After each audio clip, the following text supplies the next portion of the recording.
Hello, everybody, and welcome to Dishing with Stephanie's Dish, the podcast where we talk to people that have written cookbooks or are obsessed with food. And in this case, someone who's growing food. We are talking to Meg Cowden. She is the Instagrammer Seed to Fork, but also an author of a fantastic book called Plant, Grow, Harvest, Repeat. And Meg, I follow you on Instagram. And the book came into my zeitgeist like in the spring, but then I think I forgot about it because I was at Burnside Lodge this fall, and Lonnie LaMontagne, who is the proprietress of the lodge, was saying, "Do you know Meg Cowden? She is a guest. She wrote her part of her book while she was here." And I was like thinking, and she handed me your book, and I was like, "Oh, yes, this is her." And I have a signed copy that I bought at the lodge. Yeah. Oh, I love Burnside. And that's all true. I did. I wrote a couple of chapters of the book up there. I think it was Cabin 17 Yeah. during COVID, one of those little old original cabins just up off the lodge there. Um, yeah. Yeah. Thank you so much, first of all, for having me on Yes. and for supporting my work and for helping spread the word about how wonderful it is to grow food in Minnesota. I can't wait to talk about this. All right. For those of you that don't know, Meg has, we'll call it, it's a farm basically in urban South Minneapolis. Oops, nope. We're Where going to is correct it? that. Yeah, Where no. are you? We're out past the 494 loop. We are out in the West Metro. Why did I always think you were in South Minneapolis? Because we were for the first like 13, 14 years. We Okay. moved out here in 2016. From 2003 to 2016, we lived in the orbit of Lake Harriet on one side or the other. Yeah. So Southwest Minneapolis. And I helped start the Fulton Farmers Market back there when I lived in that neighborhood. So have been historically involved in food in one way or another. Yeah, I served on the board of the Fulton Neighborhood Association for many years. So well, this makes some sense because your yard is gorgeous, but it seemed like it's somewhat large. And I kept thinking, like, how is she doing all this in her urban farmstead? So I wouldn't have a house or a garage because the size of our garden is slightly larger than an urban lot right now. Yeah, it's huge. Yeah. And it's all like it's mostly raised beds, and you are growing and rotating crops and really maximizing the season in a way that I never even knew was possible in Minnesota. Yeah, I think that's very true. Whenever I drive around places and I see any chance I get to see someone's like garden in outstate Minnesota, even just slightly outside of where we are here, like out towards St. Bonnie or like up towards Loretto, if I'm heading in one of those directions, I always look and I'm always very careful to observe what people are growing. And a lot of times it's a row of cabbage, a row of Brussels sprouts, and then 50% sweet corn. And I'm like, people, there is more to life than these three. And of course, there's tomatoes too, right? And beans, but it's really reflective, I think, of partly food culture in Minnesota. I mean, I'm not a Minnesotan, but I do think like sauerkraut and, I think that's a big thing here. And it has been traditionally. I know a lot of people who put up big vats of it and they have memories of doing that with their grandparents. So it's food culture that's still alive. But yes, you're right. Like the more I garden and the more I have this opportunity, and we did transition to raised beds last year, I have way more space to play now than I even did, 2 years ago. And 2 years ago, the garden was pretty ample. And our goal in leaving the city and moving we're on a little under 3 acres. And we chose the site for the sunny aspect of being able to have a garden. We really wanted to get very serious about growing our own food and just seeing like, can we grow enough food for ourselves? What would that feel like? And what would the foods be? And we're still very much exploring it. And that's what I love. And there's so much like diversity and so much more that we can grow that I think even I still feel like a student of what is possible. Like I'm growing mash, so corn salad. I'm growing that for the first time this fall. I'm hesitant that I'm going to like it because I don't like leafy vegetables that don't crunch in my mouth. Right. But when you redefine your growing season, you have to acquaint yourself with foods that are seasonally appropriate. And part of me with like climate change and all that's going on in the world. And today we've got smoke from forests burning out west. And this is since we moved out here, this is now an annual thing. We are now living with smoke and we're living with change. And I think part of what I feel very called to do is like, okay, I have land, I have a garden, I can grow food past the first frost. And I feel like that is a vocation and an obligation for us to really try to consider that. And that means learning to enjoy foods that we might not see in the grocery store, that we might not have ever wanted to cook with or knew about. So it's our classroom, right? So you take your vegetables then that you make, and are you a good cook? And have you had to learn how to cook things? Because I think for me, the love of gardening kind of started at the CSA because I was getting all these cool things in my CSA.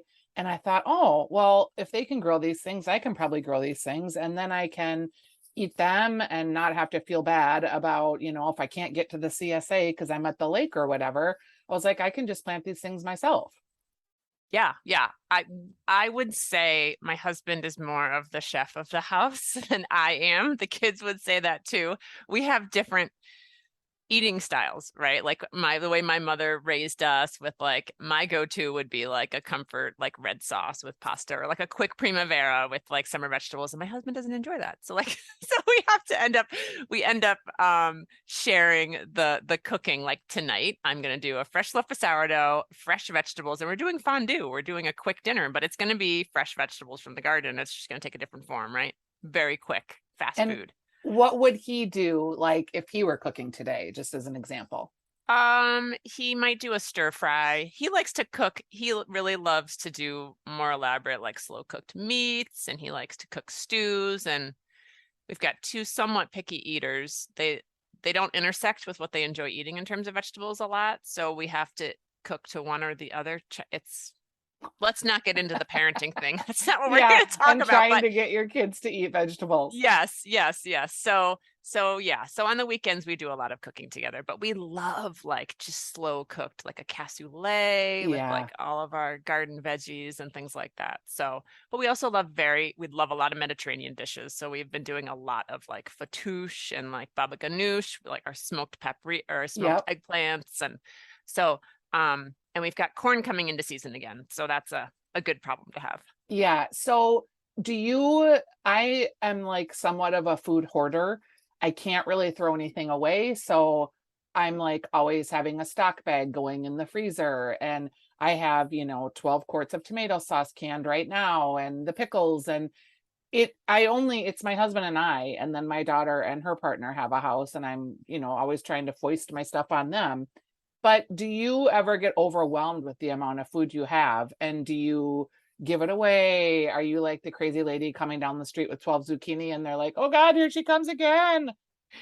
The answer is yes, but no, because I don't grow a lot of zucchini just for that reason. Like we don't love zucchini. So I'm not like the zucchini lady because I pull my zucchini plants out when I'm like, and I rotate them so they never get like super big and they never get totally crazy. I have my third zucchini planting right now. That's like, I've harvested one zucchini off of. It's way slowing down, just the right amount. Right. So yes, we do a combination of, I gift away our kids, play instruments. And so we have like some musical instructors that we see semi regularly. And one of them like has gotten very bold. Last week, I told him that I had made a salsa verde and he was like, oh, well, can Christmas come early? Because I need that like right now. Like there's this like, he just like, we have this great rapport. So I will bring him a partial CSA basically at least twice a month, sometimes every week. I mean, like when our watermelons were in season and our cantaloupes and the cucumbers, and we've got the interfaith outreach here in Plymouth, not far from us, and so I'll donate food there.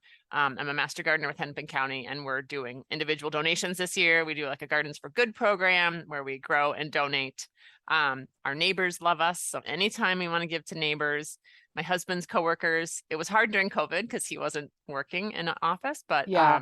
coworkers, like even he was at a meeting yesterday and someone who follows me on Instagram was like, oh, I hear you guys have a lot of cantaloupe right now. And he had just happened to like bring some in that day. He's like, well, yeah, it's like, in the office. So it's That's kind of so funny. great. And I assume you are a canner. Do you water bath can or pressure can? I water bath can. I might invest in a pressure canner next year. I've never tried pressure canning, but I would love to put up like chicken broth and possibly try like corn or green beans, things like that. So I've canned about 50 quarts of tomato sauce so far. My goal was 70 for the year because we had about 55 last year and I had to ration it by like the middle of May. Like, I mean, because think about it, a family of 4, if you want to make a Yeah. lasagna, it's like it's 2 quarts. Yep.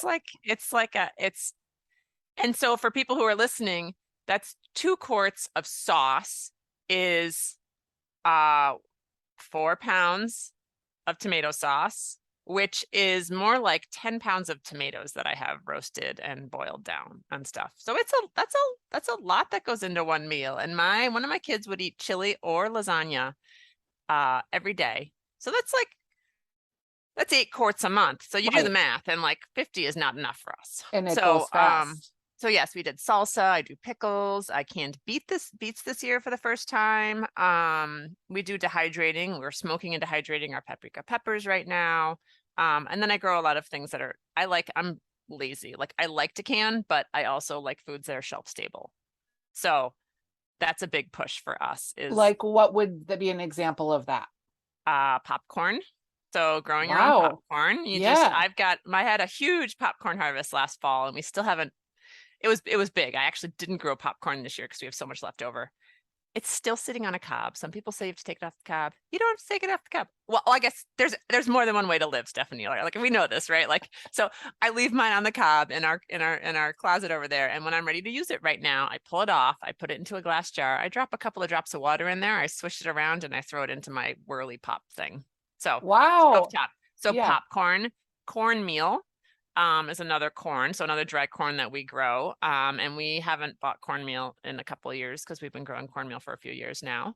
And it's kind of fun and novel. And yes, I think like the cornmeal maybe doesn't taste like quite as amazing as like, a fresh tomato compared to, but I like just knowing that like this is something I grew and I'm Yeah. still tethered to the garden no matter what season. Dry beans is another big thing that we have really gotten into. I've tried things like garbanzo beans. They're not as productive here, but I've got several types of beans that are growing in the garden right now. So they seem like a lot of work to me because you grow the bean and then you pick it and then you dry it in just like a plastic bag or something, not plastic probably, but a paper bag, let's say, and then you husk it and then you have the whole bean, right?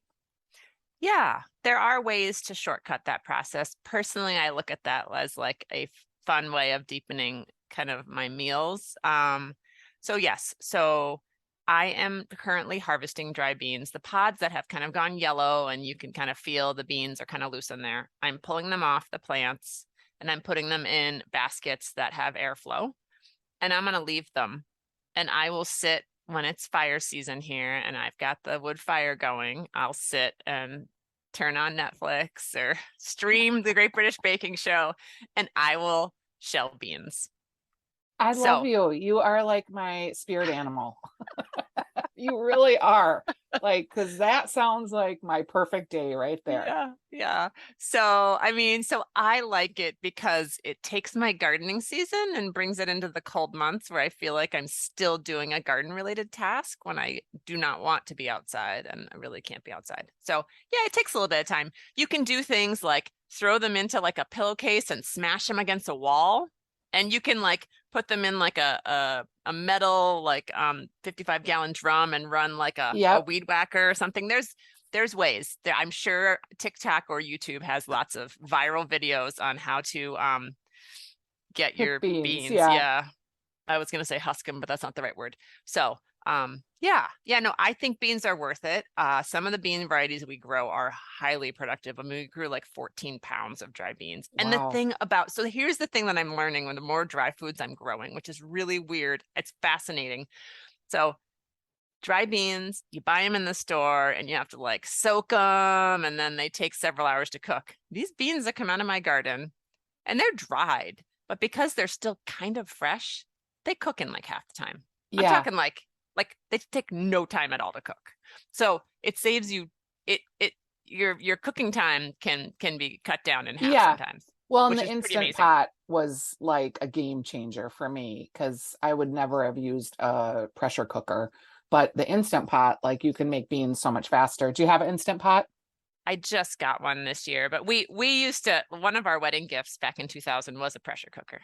Okay. So Yeah. I was always afraid of it. I don't know why. It's not logical, but the idea of the Instant Pot just changed a lot of that because I will make my own beans from dried. But you're right. Like I have a can of garbanzos that are dried that have been on the shelf for probably 2 years from Mhm. pandemic cooking.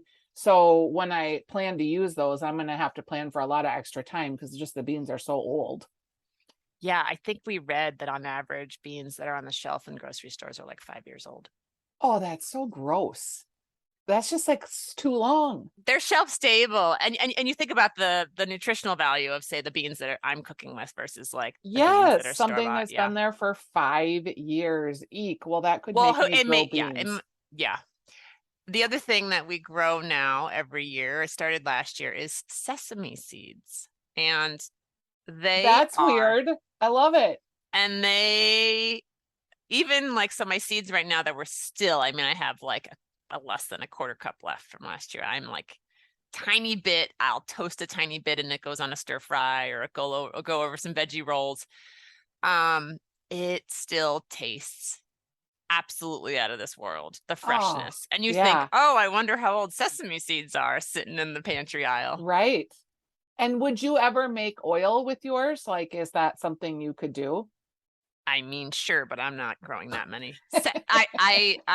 Sesame seeds are small and they are quite intensive to kind of get out of their little pods. They are starting to dry right now, so I need to start paying attention and clipping just a few of them. They start to dry and open up a little bit. And I generally put them into a paper bag, cut the whole stalk off if I need to, dump it upside down, and I leave it. And then I give them a little shake. And Yep. Okay, so this is a really weird question to ask you, but do you have to belong to a gym or do you have to go exercise somewhere?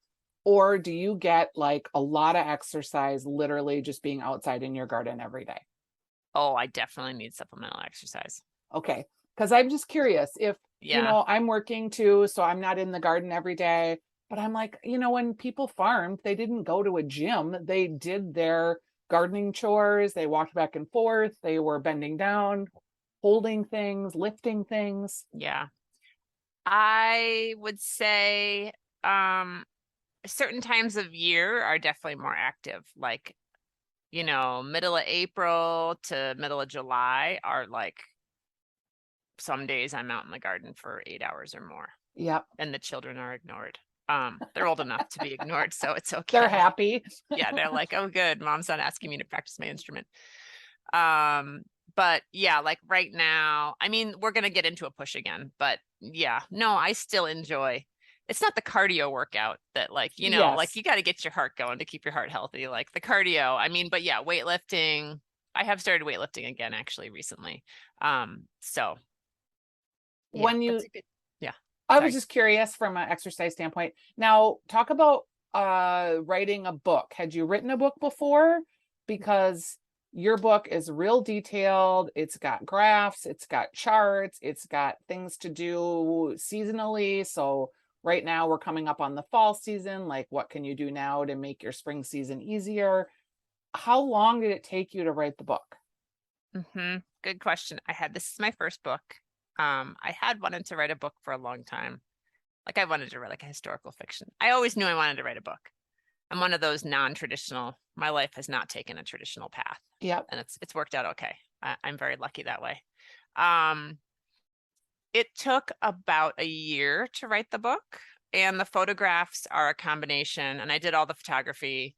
And some of the charts you see, I created new for the book, but some of them I had created years earlier on my blog, back in like 2018, 2019, like some of those initial concepts about a succession garden versus a traditional garden.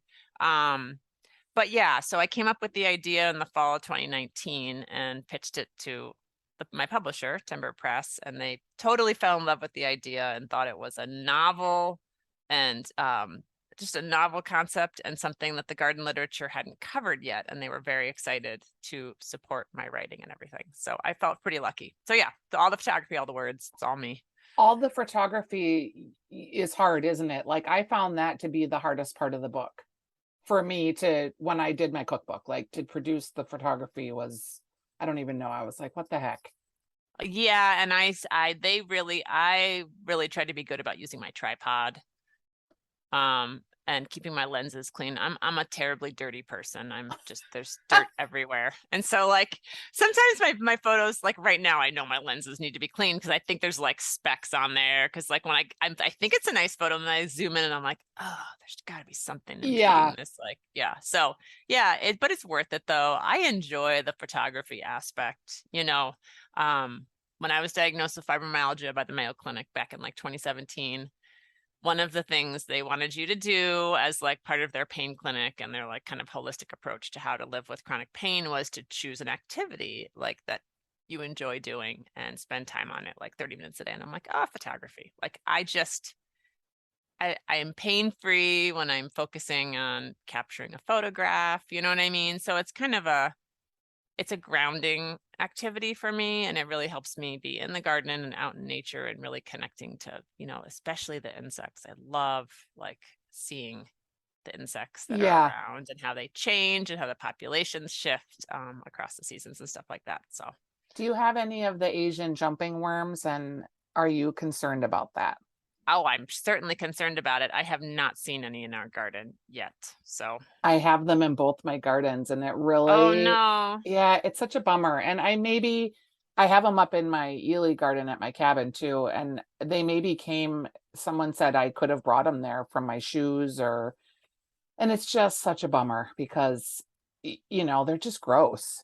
And, you're digging and you're in your garden, you're in your happy place. And then all of a sudden there's just like all these disgusting worms. You're just like, oh, So have you noticed a difference in your soil or plant, or of course. have the plants responded differently? Yes, in particular. So a friend of mine that I bought my house from that I live in now in Golden Valley is a master gardener, and she had the worms here. So she has been treating the worms with, it's the hull of a quinoa seed. Hmm. And it's an organic treatment. And what happens is you sprinkle this on and then you water it in about an inch. That's a lot of water, and then it gets down into the soft body of the worms and it kills them. Now, the bad part about that is it kills all the worms. So Yep. you Yep. are killing other worms too. But I've learned worms are not necessarily necessary in your garden. So I do treatments twice a year, once in the spring, once in the fall when the ground is at 60 degrees and the Mm. eggs are just ripe. And so I've been able to manage it to the point where I don't like notice it in the soil quality. But I can tell you there's an area in my house that's kind of a water garden that's rocks. And I didn't realize my husband wasn't treating that area because he's the one actually that puts all the stuff down. But so I was over there doing some weeding and I was just like, oh my gosh, there's, first of all, the coffee ground soil is a real thing. And then the worms are right underneath the coffee ground soil. So you can see their bodies from the top of the soil just looking down on it, which is weird. Wow. Yeah. Wow. And it's just like a carpet of these worms. It's real gross. We And I need to get think, a predator of the worms. Like, would a bird eat them yes, all? I do have a lot of robins in the spring. And I'm wondering if that's why, because they spend a lot of time in my yard, but I also have a pond. Yeah. So I think, water is attracting to a lot of birds.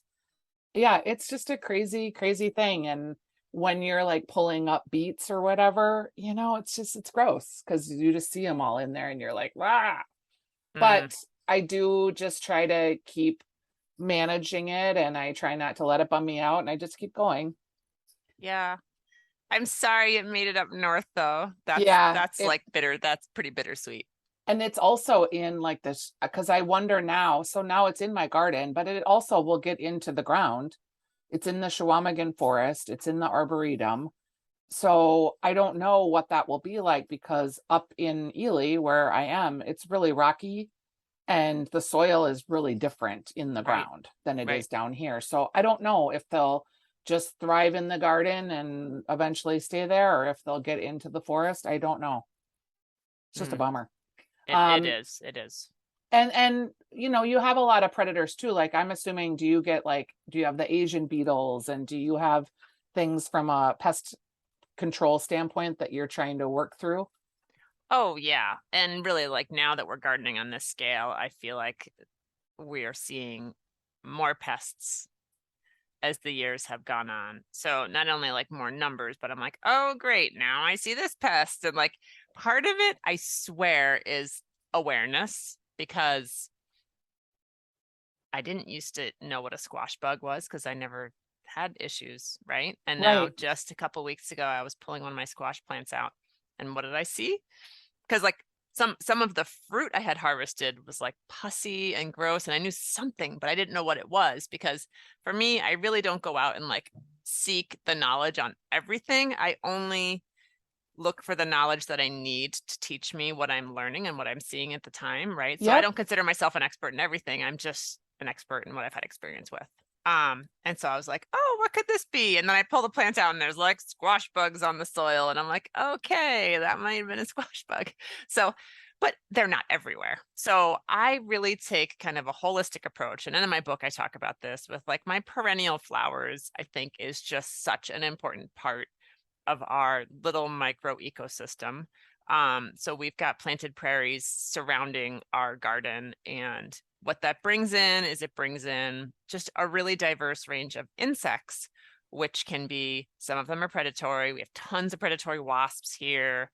And it also brings in lots of birds. Earlier this summer, when it was super dry, we had a lot of birds in the garden, and I'm kind of convinced they were in there looking for larvae and bugs, and like they were doing their job, because you'd see occasional like pieces of leaves picked off, and I'm like, that's great, right? Like I'm never going for perfect produce. Sometimes I get it, but things like my Asian greens, my brassicas, so my broccolis and my cabbages and my kale, they're going to have holes in them. Yeah. There's going to be, and that's just that that's never my goal, is to have perfect produce. I think that is an unrealistic and a very unfortunate product of the industrial agricultural system and what we all think food should look like. Like even my younger son loves Honeycrisp apples, and he likes Honeycrisp apples that are grown in Washington State, because that's kind of the standard that you get in the grocery store. Yep.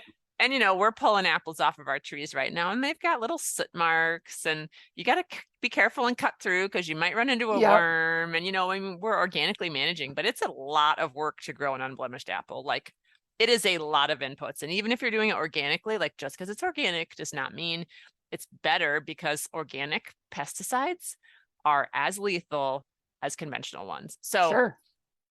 but yes, we've got Japanese beetles, we've got lots of cabbage white moths. What else do we have?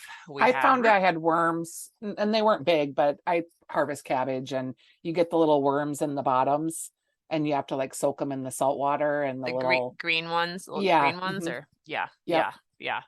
yeah. So yeah, I mean, listen, pests are a part of a healthy garden, I think. Yes. So And you have to kind of embrace, I like your approach where you're sort of embracing the good with the bad, right? And trying to like deal in an ecosystem versus like having this one crop. Or I feel like I've been gardening now for 4 years, and I have a set place where I garden.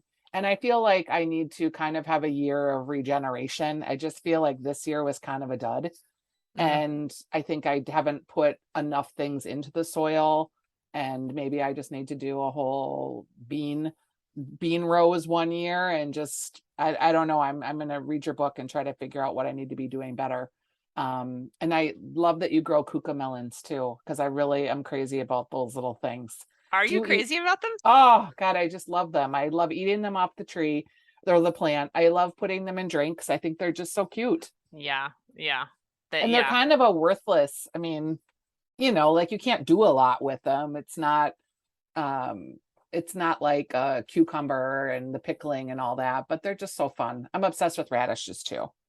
Radishes are delicious. Radishes are like my main fall crop. Like honestly, we will eat radishes daily here from And like you November can to May. roast them, and they're just like Hmm. potatoes. They're so Yeah, delicious. yeah, yeah. Totally, totally. Um yeah, I'm into roasted radishes. So if you were going to, like, I saw your drone footage of your place that you posted on your Instagram.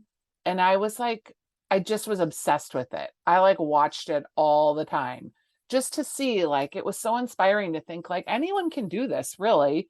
Hmm. Like even if you have a different space, you need some sun, but you can grow things in the shade too. And that everything's in containers now feels so nice and tidy. Like I just loved the way it looked.